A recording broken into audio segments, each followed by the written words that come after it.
and I thank ASG Kari for his briefing. Last weekend, Israel struck military targets inside Iran. Both Iran and Israel have conducted direct strikes against each other. But Iran is not just the victim in this conflict.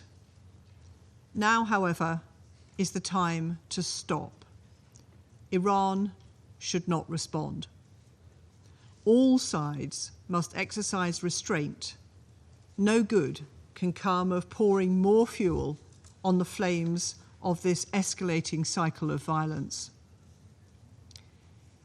Iran's escalatory attack against Israel earlier this month was the latest in a long history of destabilizing Iranian activity in the region, including through the political, financial, and military support for militias, Hezbollah, and Hamas. We have been clear that Iran must end this support. All our efforts now should be on breaking the cycle of violence.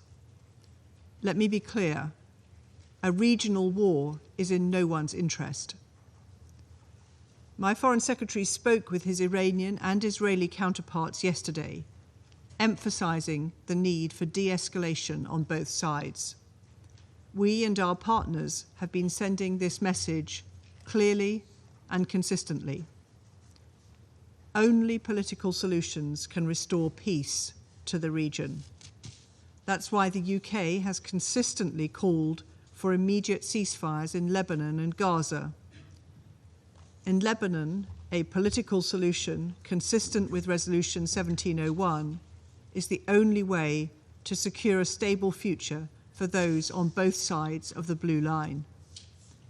Similarly, in Gaza, we need an immediate ceasefire and the release of the hostages still cruelly detained by Hamas. The death and destruction is intolerable, and we urge both Israel and Hamas to agree to a ceasefire. As my Foreign Secretary said today, the humanitarian situation in Gaza, particularly in the north, is catastrophic and completely unacceptable. The UK condemns the Israeli government's restrictions on aid access. They must enable more aid to enter now. There can be no justification for denying civilians access to essential supplies.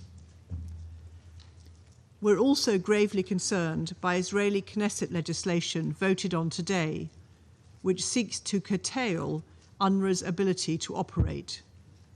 Israel must abide by its obligations and ensure UNRWA can continue to provide essential services to those suffering in Gaza and the West Bank. Now is the time for all sides to exercise restraint, to immediately de-escalate, and to promote long-term peace and security in the Middle East through dialogue and diplomacy. Thank you.